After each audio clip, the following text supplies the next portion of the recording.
Well, welcome everyone. I'm Dwayne Doxson, and it's my pleasure to present this Art at Noon with Thomas Sterner. Thomas grew up in Pennsylvania, and he's an avid backpacker and rock climber. He earned a Bachelor of Fine Arts from Kutztown University, and he taught at the Wyomissing Institute of Art and served as the master printmaker for the Art Series program, producing etchings and lithographed editions for various New York City artists. Upon moving to Maryland, he joined the Artist Gallery in Frederick and also served on the board of the Carroll County Arts Council, which he rejoined in 2015. His employment in industry and manufacturing at Laser Applications Incorporated further developed his sense of process discovery and human error in his art making, although he remains firmly anchored in the natural subjects. His studio, Art Factory, and residence are nestled in farmland east of Union Mills, where he has been a full-time artist since 2015 and lives happily with his wife Barbara and their children Bella and Taj. He shows his art locally and at NOMA in Frederick, Maryland, and participates in the Carroll County Studio Tour. So without further ado, I turn it over to Mr. Sterner. Thank you. Thank you. Thanks for coming out. Let me wake up my computer. A couple things might have changed since that, but that's pretty much me. All right. Well, let's get started. Let's see. There we go. Yes, I did study printmaking at Kutztown. Pretty good college, actually, for art. It's in the state system, but big art department. And I did really learn a lot. I love printmaking still, although I don't make prints anymore. As you mentioned, I was part of the Artist Gallery back when it was on Church Street. So that was in the late 80s when I joined that. And I love being part of a cooperative gallery, and NOMA is more of the same. Great people and fun to be a part of it. I left my job 9 years ago, and 6 years ago I began making public sculptures, and I've made 15 since 2019. So I've been a busy boy and have been doing about 3 a year, sometimes 4. And I'll speak about several of them in the next 45 minutes, and I'll end with the most recent installation sculpture called Growth at Frederick Community College. That is not dedicated this Tuesday. It's going to be dedicated on Monday. That's incorrect. At 2 o'clock. It's open to the public. It should be pretty much fun, I think. I'm going to start to try to connect my background in printmaking to what I do now. So I really, I guess, thought I would be a printmaker for the rest of my life. When I graduated college, I bought an etching press, and I continued to make work when I was with the Artist Gallery. And I think when I look back on things, certainly printmaking is very process-oriented, very technical, and I really kind of flourish in that kind of environment. And at some point I realized that I love the plate more than the print. And that kind of led me to do low relief wood carving for my gallery work at the Artist Gallery, and sort of continuing through today somewhat. And when I transitioned from completely flat work, two-dimensional work, into low relief work, it introduced me to things that I didn't really necessarily study in college, but form, texture, and still, process is front and center, and I like leaving traces of understanding the process in the work that I make. But in hindsight, yes, it did push me towards sculpture, and it's really only been the last couple of years that I've referred to myself as a sculptor, even though that seems crazy, since I've been making so many of them.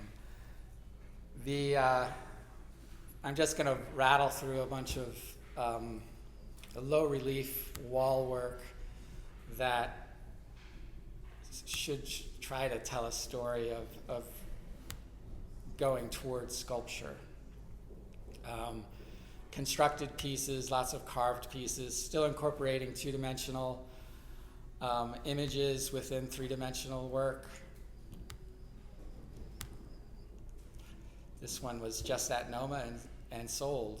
It's an older piece, but it's gone now. This one, I think, really does show the printmaking background, sort of the plate, the very low relief work. And then transitioning into wall sculpture.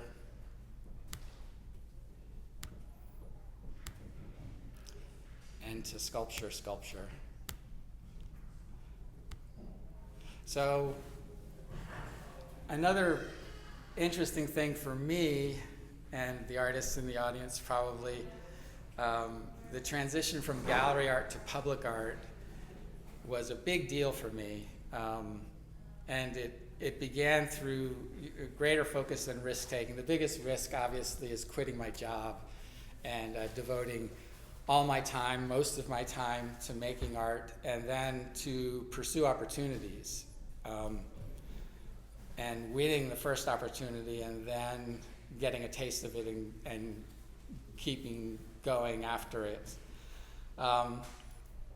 It also energized me by finding this new purpose, this new art form, new to me anyway, allowed me to sort of separate myself from the art. And I don't know what that means actually, except that the art, takes on its own persona and is not connected to me at all. And that's somehow a reassuring feeling. And the goal of my art still has been and stays the same, as I say on my website, to make people think and smile. But instead of doing it through thematically curated groupings of works that with juxtapositions of thoughtful titles, as I do with the gallery work, it's now done on a grand scale and in a space outside of galleries and walls and standalone statements. So it should be said that size certainly adds emphasis, and it forces a reaction, I think, with the viewer, and an interaction too because of the size. And public art, truly does become public property, and when the community embraces it and takes ownership of the work, there's a real sense of pride, and that's a big sign of whether a piece is successful, in my view. And a special sense of place and meaning and identity develops with successful pieces as well. And I'm fortunate to be able to apply the knowledge that I learned in my fabrication job in manufacturing. So I did things such as estimating and project management and some hands-on work, but mostly it was management. And everybody thought I was an engineer because I had just been doing it for so long and knew the theory behind things. So that knowledge has really transferred well to the public art realm and has helped me immensely, not just with being able to make things that stay standing and work, but also being able to communicate on that level, being able to generate drawings, AutoCAD drawings, or drawings that look like AutoCAD drawings that are something else. So I think that's has given me somewhat of an advantage. And also, it's worth saying that fabricated sculptures are much less costly than bronzes, than cast works. And to give an example, the pieces were the Clara McCardle, is that the right name, that Sarah made along the creek. I think that type of sculpture, I don't know the exact price of that sculpture, but it's in the $500,000 to $700,000 range. And the works that Toby makes, Lefty in in the pond at Baker Park, that's also in that range. So bronzes maybe $100,000 to $700,000 range, and I work in the $10,000 to $70,000 range. So it's an order of 10 in magnitude difference in the overall cost, which means that I can be interested and be successful in that range, that price range, which still to me seems like a lot of money, but when you get into it, it's not. Sometimes these early pieces that I'm going to show you, I really just covered costs. So the first, really all of the sculptures except for one, I think, have been call to artists, where I've answered a call and I've submitted my resume and my past works, and then hopefully get selected as a finalist to compete. And we'll start with, are there questions? So any questions now? I kind of rattled through a lot of stuff. Sorry, I was reading instead of speaking directly to you, but the first piece that I made, go ahead. Internationally, who's your favorite or favorite concept? Oh, gosh. It doesn't have to be. Yeah, it's not work that I do, but I like, I'm probably going to say his last name wrong because I've said it wrong, but Andy Gladsworthy. Did I do that right? Goldsworthy. Yeah, British guy. I like his work a lot. So the first piece I made was Sprouts, and that's in Westminster.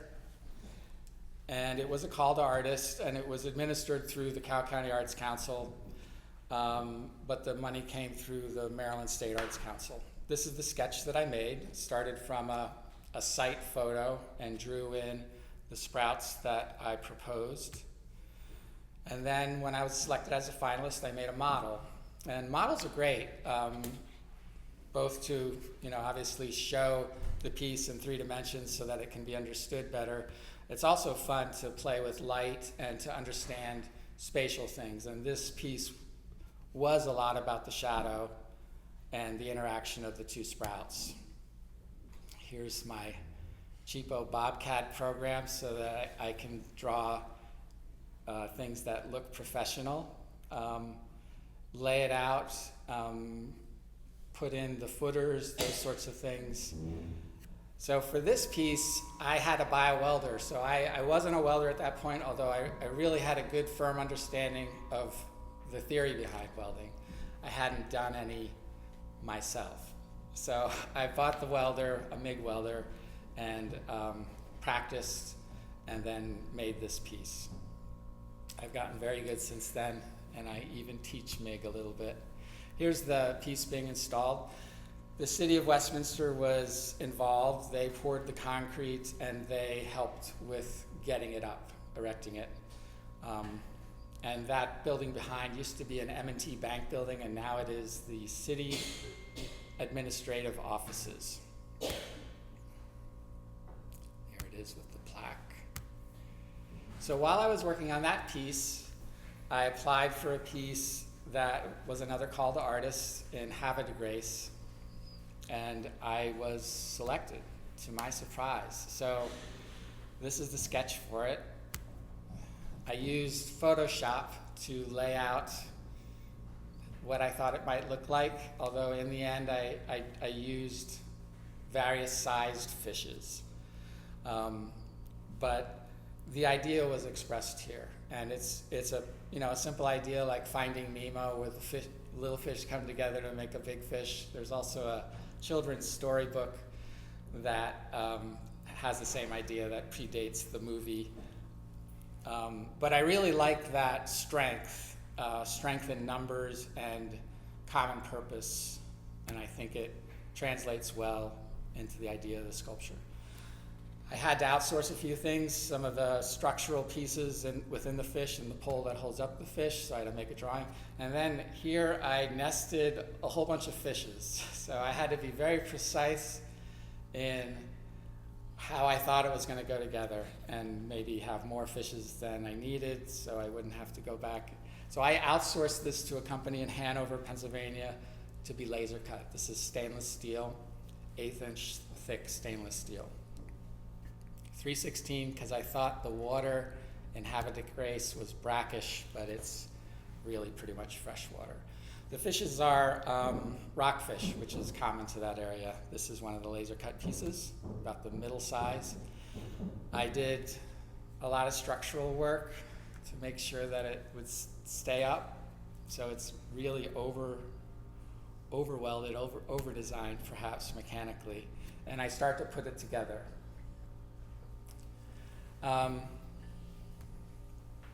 Here's a fun video. I did most of the welding from the inside out so that I wouldn't have to clean up the welds.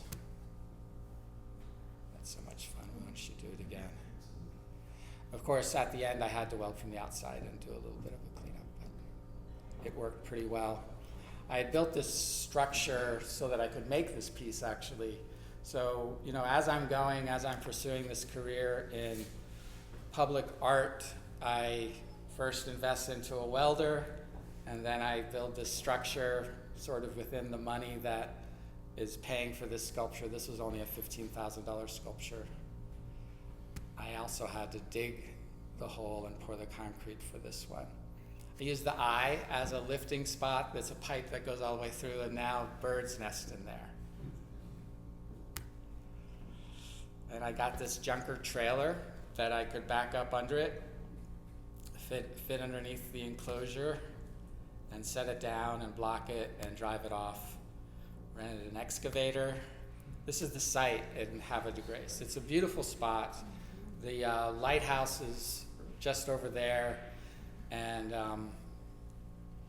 I dug a hole right next to it. So that's the lip of the existing concrete slab, and I dug a pretty big hole, put rebar in it, put the trailer there, and then I built a sort of a medieval thing to hoist it up, lift it, and then drive the trailer away, and then get the concrete delivered. They couldn't put it right in the hole because it would have damaged the grass. So my nephew is using the concrete buggy that I rented to deliver it to the hole, and he's just going back and forth, and then I kept it blocked until that's set, and then that's it. And it still looks pretty good. Question? When you answer a call, do they give you parameters of what they're looking for, or is it just whatever? Yeah, some of them are vague, some are a little more specific. This was sort of, you know, they want to involve the space, the community, maybe. This was supposed to be sort of a maritime kind of a theme. So I researched what fish were there, and the rockfish is the dominant one. So yes, almost always there's a little bit of guidance. Sometimes there's more, and sometimes they're expecting some community interaction with the artist to develop the idea, but usually they're asking for a proposal. Right. That's a finished idea.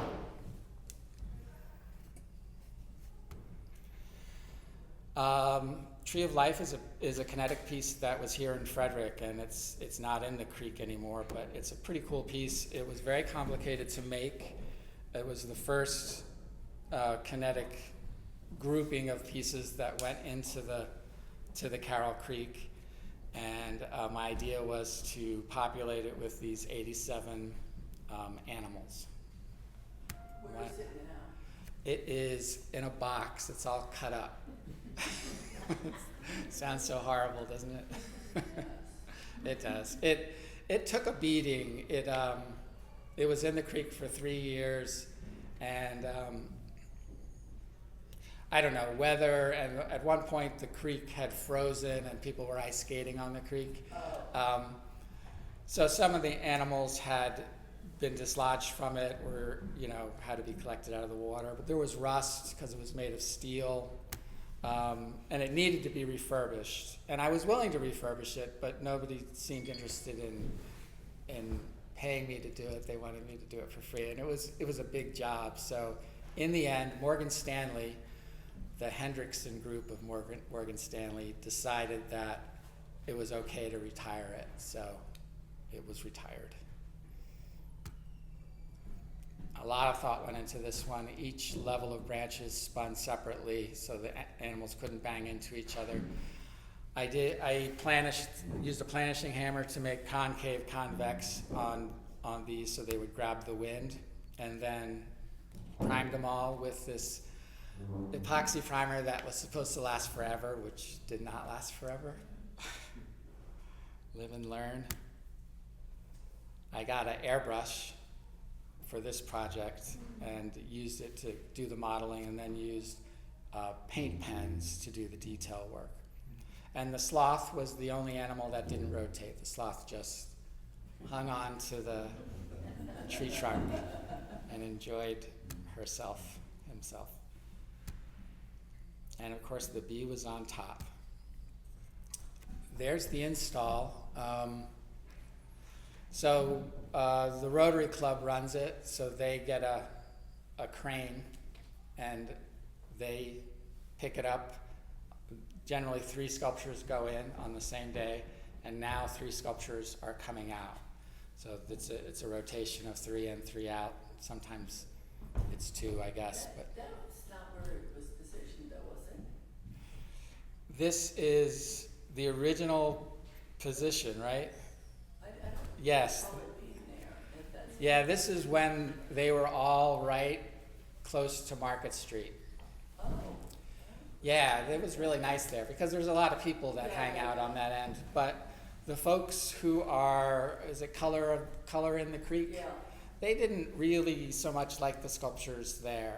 I think they believed that it was a little bit of competition, both spatially and also, because the plants continue to grow throughout the year and some of them get taller, and also maybe visually a competition. So it seemed like it was going to end the project, but then the Rotary Club agreed that there was more creek. yeah. So that was, I think, a very smart decision. So the creek, they moved up closer to East Street, where they are now. Yeah. Water Lily Wave is a permanent sculpture that I won while I was working on Tree of Life. This came through the Downtown Partnership, and it is a gateway sculpture. So it's meant to shout the name of the park and show that it's an entry point. It also had other reasons for it to occupy that space, to maybe keep people from sitting on the wall, or I don't know, that kind of stuff, whatever you call that, urban planning. This is what it looked like before the sculpture went in. This is the island, right across from La Paz.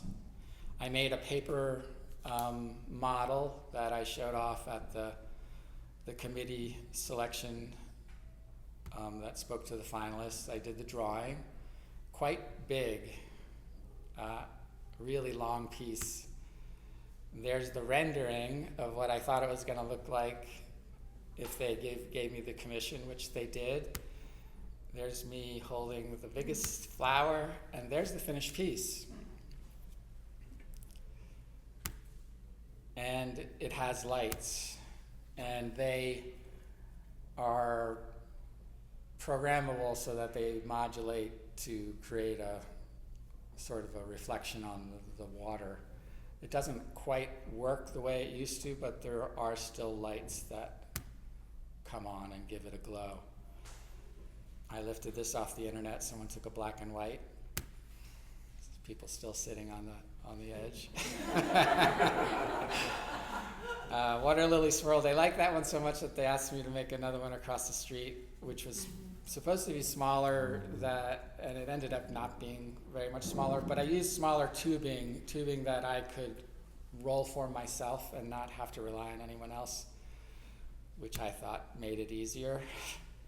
This is that crowded space, and now it's even more crowded, but that's what it was to occupy. The other one was a wave, so it was more pointing in the direction to the entrance of that side of the park, and this is a swirl, so that it kind of swirls on itself. here I am working into the night, looking very serious. This is the finished piece, looking where the side that the sun shines on, looking from the back pretty much. There's a very tall lily that is in the tree that you probably don't see when the tree is in leaves, but it's quite tall. This is it in my studio, or outside of my studio, and you can see it floating up there in the sky. It's 20 feet in the air, that flower. That's sort of everything rotates around. Are there other questions? No? Life of a Seed is a really fun piece that is at a public library, which is the perfect place for it to be. It's a sort of stations of a development of a seed. So seed to germination, to sprout, to flower, to seed formation. And they're all labeled.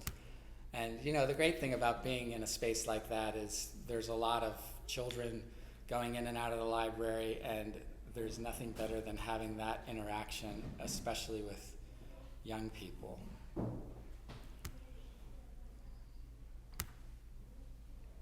Lily with Dragonfly, the sponsors of which are here. And this just got removed in the spring and rededicated on Monday to Frederick Health Village. So it's a stainless steel piece, so it's going to survive forever. And I actually, well, I'll talk about it when we see it. But So did you say it's been moved? it's been moved. So it's one of the ones that was in the creek, and it stayed there for 3 full years, and then it was time for it to go. So depending upon who owns the sculpture, they can decide to move it to their house or redonate it. Is that what happened? You donated it to Frederick Health Village. So they put a new foundation in, and the day that it was removed, I drove it over to Frederick Health Village, and we installed it into the foundation. So is that a finite decision that things only stay in the creek 3 years? It is. Okay, I didn't realize that. It's part of the contract. It used to be 2, I think. Did you replace it with something else? I did, Good. but that's not necessarily how it works. Okay, It just happened to be that I was also commissioned to make another piece. Are you going And to show us? I might. I don't know if it's one of the ones. I don't remember which one I didn't actually. realize it was gone. Yeah, I've made a few kinetic ones, although I don't have one going in next year. So, I kind of talked through that, but I did a heat patina on the leaves of this, which still looks pretty good. Well, that's not an example of it, but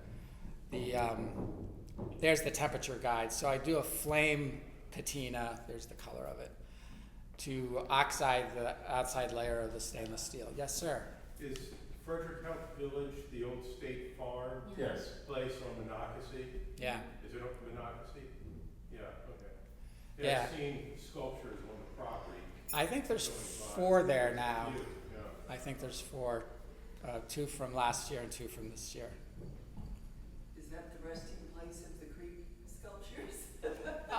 It seems like some of them. I mean, they have a large grounds and they're interested in doing it. They weren't interested in funding the refurbishment of Tree of Life, but there still is an investment in putting concrete in and putting a plaque up. It's very honorable to house the sculptures forever, hopefully. So there's the dragonfly on top. The dragonfly did not rotate, only the lily rotated. And the dragonfly's wings have solar panel collection on the top and light on the bottom to illuminate it at night. And I assume that still works. It worked when I put it there. The wings did not survive. They were polycarbonate, and they aged probably from UV light over time. And I made stainless steel wings to replace them when it moved on. Yes. Your subject matter,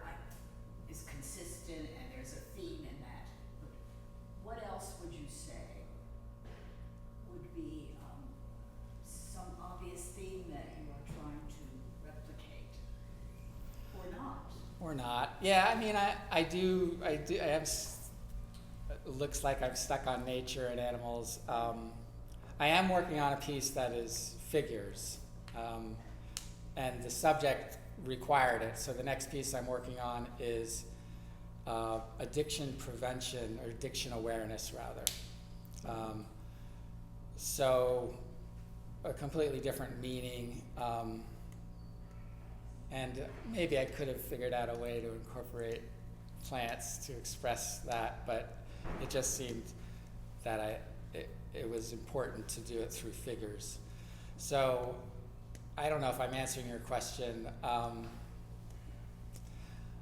I think for me, the natural subjects are easy to personify, that I can show hope and community and interaction and positive things that I want to express through natural subject matter. So I'll move on. Horses, running horses. This is an interior piece. I went back to wood carving with this one. All Maryland woods, lots of different kinds of Maryland woods. And here's a finished one. This is the smallest one on the edge. Here's all the finished horses in my studio space. Too big to put up on the wall, but I put them up outside, did the finished sanding and sealing, figured out how they were going to hang up, and then there's the finished piece in the conference room at the Salisbury Animal Laboratory. That is the wife of former Governor Hogan, who is an artist and a big supporter. Feather of monumental size is a piece that 22 feet tall at the same location, Salisbury Animal Health Lab in Salisbury, Maryland.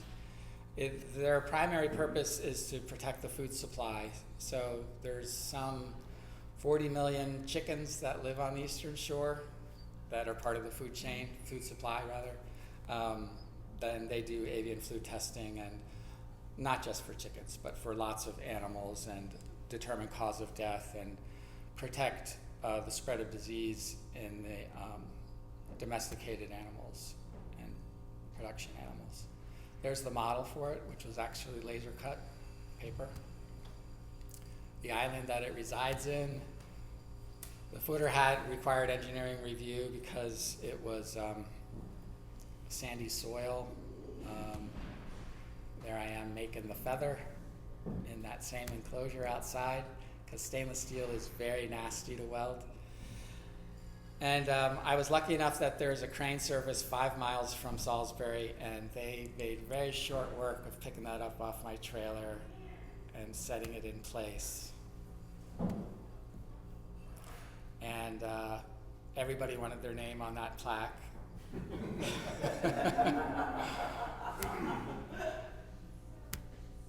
There's the Hogan. They were dedicating the building. They didn't come out to shake my hand because I made a sculpture. I just happened to be there. But what really struck me with this piece is how transparent it was. I'd been working on it horizontally the entire time. I never saw it stand up until it was delivered and installed. So it's very light looking. I was pleased with the piece. Of course, there's grass growing there now. Everything Connected is another interior piece. This was done for the Bard School in Washington, D.C. It's a 6-foot square piece. I carved the framework on the outside. I did interconnection carving on the area that would then be painted. This was based on the first slide I showed, an etching that I'd done long, long ago about interconnectivity, origins, and influence. This is the cubby that it was to occupy in the school that was under renovation. There's the finished piece in the cubby. Tranquil Dance is one, and I don't know if that replaced your sculpture or not, but that's one that went into the creek. And it has some fun motion. It has three areas where it turns, where you see the rotation points. This was the sketch of it. And this is my front yard where I tested it, and I messed around with this for quite a while. And it was a big learning curve to understand, because it's not just wind that moves it, it's gravity that causes it to have its own life. So it turns and then it reacts to its new position by turning again because of the weight of itself in the other higher rotation points. But it really does give it a life of its own, and has a very interesting random kind of motion. Raven Tree is a piece that was installed just last year. This is the only public sculpture that I applied directly to Maryland State Arts Council for, and I think they did it for 2 years, and this was the second year that an artist could apply directly. Now they only allow institutions, or community college, municipality to administer their grant funds. So they would apply to Maryland State Arts Council, win it, and then do a call for artists. But I won this directly, and I pitched it to the city, and the idea was to gift it to the city. And I won the commission. I won the grant, and built the model, which actually was a prior piece that I modified, and selected the space that it would occupy. It's a really beautiful park that's being developed. It's an old golf course. This is the driving range. I held it up where it was to be put, where I wanted it to be put. These ravens were hand hammered because they were far thicker than what I could do using my little machine. So I just made a whole bunch of birds, lots of different gestures. They kind of look like dead birds laying there now, but they were really fun to make. I think there are 24 of them. This is a large tree, so I had to build it outside of the enclosure, and I couldn't completely build it because I wouldn't be able to transport it. So I had to have some of the branches constructed but not attached, and just put them in the back of the truck and had to weld them on site. I had to do the foundation for this. I rented this big, cool machine. It did a really deep hole. I don't know if you guys love machines, but it's so neat to make your job easier. And then once I got it all the way down, it's about 7 feet, I made this cage, called the concrete people, got the buggy. I did the buggy work myself, and they just had to wait patiently because I had to go all the way up the hill, all the way back down until it was poured. I trenched an electric line for future lighting. Here I am with the birds painted black and the aluminum hoist that I purchased with the intent that I would be able to erect it with that. It was very helpful to have, but in the end I couldn't get it high enough to stand it up with that device. But it was great to have for the assembly and the final welding on site. And I could just work at my leisure. It took me a couple days to get it all together because nothing else was really happening at the site. I could get it very close to where it was going to stand up, but then I ended up renting I call them a cherry picker, but it's a thing that goes up in the air. I needed it to put the ravens on, but it helped me to teeter it over and get it onto its bolts. There it is with 3 ravens, which is kind of cool. And there it is with all the ravens. How tall is that? I don't know. It's in the 21, 22 foot range, something like that. How much does it weigh? Geez, these are things I should know. I think it is about 1,200 pounds, something like that. This photographer was there while I was standing up the piece, and I was so nervous because I knew I was not using the machinery the way it was intended to be used. I made this bench because I had these cast ends, so I milled this cherry wood and carved in the words, and then I cast the concrete with some help from Jim to make sure nobody took it, because there was some vandalism on this piece. I've never had vandalism on artwork that I've installed that I know of, except I had put up lights that were solar lights to light it at night until actual power was run to the hill. And they were vandalized 3 times. One time they were just ripped out and thrown over the sculpture. Another time they broke things, and then the last time they just took them. So I didn't reinstall them. So I didn't want them to take the bench, so I cast it in the ground. And the sculpture was never really messed with, just the lights. So if you climb the hill, you have a place to sit. But the night lighting is very cool, and I hope it does see permanent lighting in the future when the park is completed. Because the swirl sanding on the stainless really does capture, I mean, even moonlight, but especially when there's a spot on it. Where is this piece exactly? It's at Wakefield Valley Park, which is outside of Westminster, but it's inside city limits. It's on the west side of Westminster. But if you Google Wakefield Valley Park, there's an address.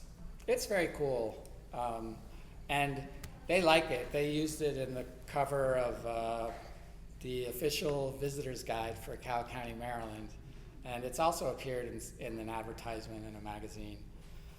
Of course, they don't give the artist credit, but this is a piece that I just have 2 more to go. We're almost, I think I'm doing okay on time. Are there any questions on things? This one's a copper piece. I really struggled with this piece, making the connections on it. I do love it. Copper looks like gold. There it is, pretty much finished. It rotates. There it's trying to decide which way it should rotate. But, and of course copper will patina on its own over time and produce some really beautiful patinas and greens. And it is entirely copper. Even the silt of the corn cobs is copper wire. There it is in the creek with the water level still low. Okay, growth is one that I just installed. It seems like, I don't know, 3 weeks ago maybe it's longer. 11 feet tall, 16 feet long, 10 feet wide, stainless steel. This was a call to artists for this space at Frederick Community College near the bus stop and the art building. And these are pretty much pages out of my proposal. I decided to base it on the sycamore tree because that's pretty much all they have there on campus. It's all sycamore trees. And it's a really fascinating tree with features that I find really interesting, with the leaves and the seeds, and the bark is also very cool. I did some renderings with someone for scale and drawings to show construction and foundation. The seed pod is constructed, very complicated, but a cool thing about the seed pod is there's a poem that's stamped into a letter into each node. And I started the poem, and I suggested that the college involve students, like a creative writing class, to complete the poem, and then I would stamp the letters into the seed pod. And my original idea was for it to be more like a puzzle, that you would have to put some energy in to read it, and then I decided to make it easier and not make it so difficult. So there's spaces between the words, and there's actually a separate plaque. Here I am constructing it. I'll go through these quickly. The leaf canopy out front of my studio, putting the leaves together. This is pretty much the final shape. So this had to stay as one piece because it's big. There it is after I swirl sanded everything. And then I flame patina that as well. And then I ground in the veins on the leaves after it was patinaed. There's those colors again. I don't know why I'm showing this. That's the chain hoist thing. I have the tree trunk mounted onto the concrete so that I can actually install it and see if there's sag and that sort of stuff. Anyway, I could do all this work myself with the proper equipment. Here's the bark. I used a handheld plasma cutter to cut out those shapes from 1/8" stainless and just hammered those around the tree trunk to create the sycamore bark. And I tried to do a weld all the way around the edges of that. And then I used just people buy these things to kill weeds, these flamethrower things that are just on a propane tank. And there's no sound on this, but it makes a big, powerful whooshing sound. And here it is changing the color of the surface of the stainless steel. That's not smoke, that's the oxides being created. And then I just would grind along the edges to create the contrast. That's what the poem looks like. It's quite long. Here was the initial idea. I had to find a ball of the right size. It ended up being a horse ball. So horses play with balls. I've never seen them do it, but this is a horse ball. It's 40 inches diameter. It looks very much like a yoga ball, an exercise ball thing. So I set it up and decided I wanted to make a mold. So I used concrete over the ball, and then I flipped that over and sealed the inside, and then I laid these semi-spheres that are made of stainless steel that I purchased, and I wanted them to be square, so I made this die thing and used a hydraulic jack that is pneumatically powered, so I don't have to crank it. I just press a foot pedal, and I push this 20-ton jack force and through this square hole, and on the other end is a square sphere, if there is such a thing. So it's just square at the bottom and round at the top. And why was it important to have that shape? I wanted to be able to weld as many places as I could, and I knew that if I used round to round, I would just have one point and it wouldn't be very strong. This is a hitch for a truck, to pull a trailer that I modified, and then that's just a die. There's that old hammer, and one strike, and I put the impression of a letter onto the square sphere. And I figured out how many I needed and did those. So 1,822 total, 1,479 letters, 343 spaces. If anybody wants to ask how many there are, I will never remember that. And I just laid them out, and then I started spelling the poem out. The first ones had to be weird shapes that I had to make individually, but as I got the diameter bigger, I just used the squares and just kept going and going until I was up to the halfway point of the inner mold, and then I just put cloth under it, and I just would rotate it and do another line, and then rotate it and do a line until I closed it in on itself. Oops, went too fast. So I was able to pull it out and test it, and this has a light inside of it.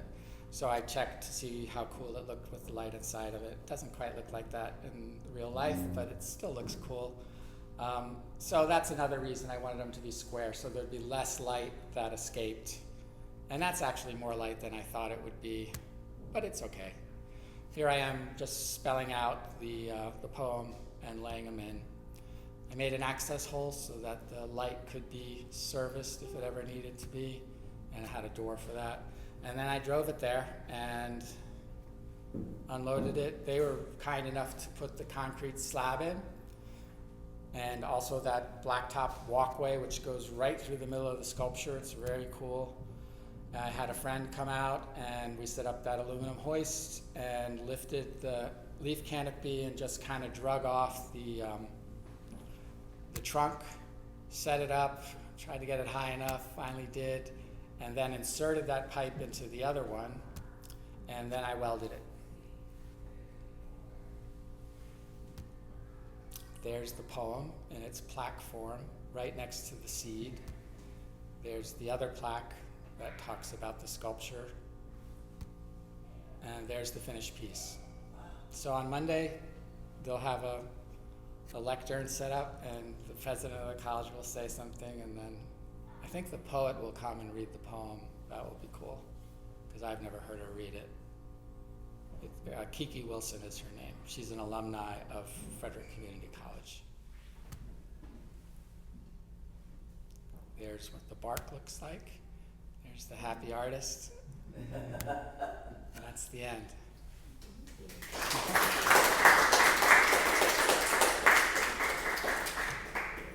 Any questions now?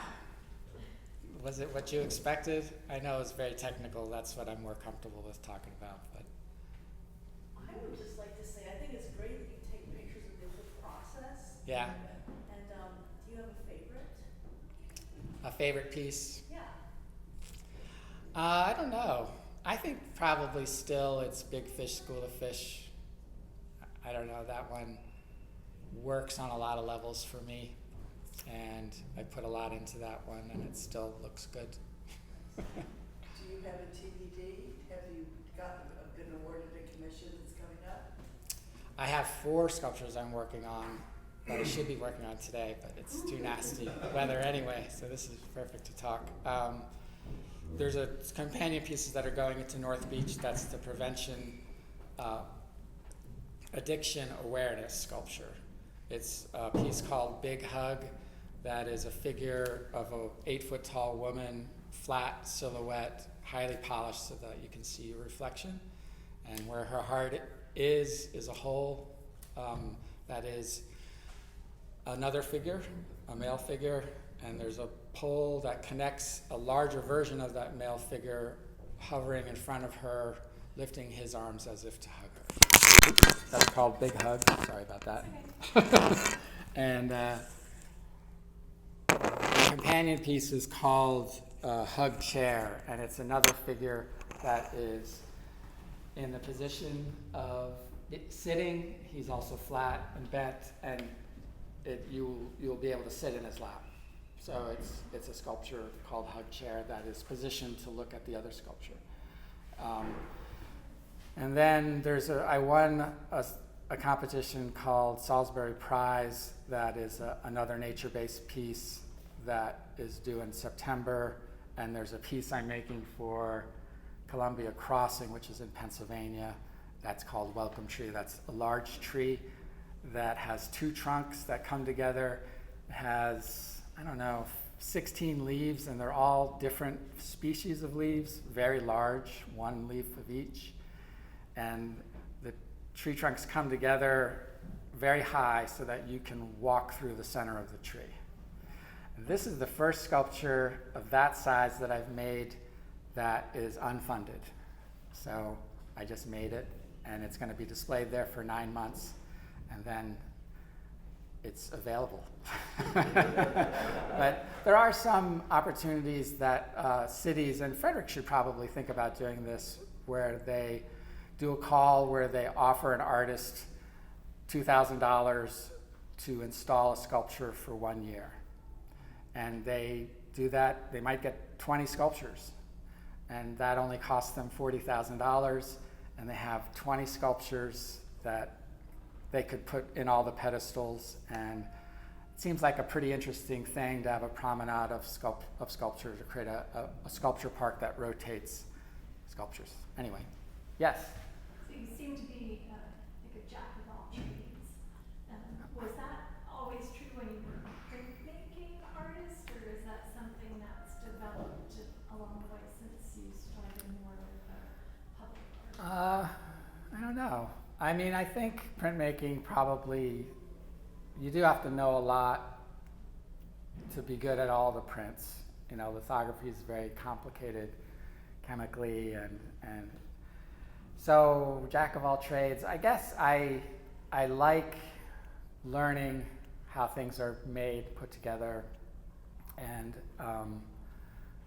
I think that, yeah, maybe I could do that. And so, yeah, I guess that's how you become jack of all trades. You try it, and whether you fail or succeed, you still keep trying. So, yeah, I like it. It's fun to be able to have solutions. And there's a lot of problem solving with these public sculptures. You know, you always come up against stuff that you need to figure out. You can't just stop. So it's fun to be able to do that. Well, thanks again for coming out and listening for an hour.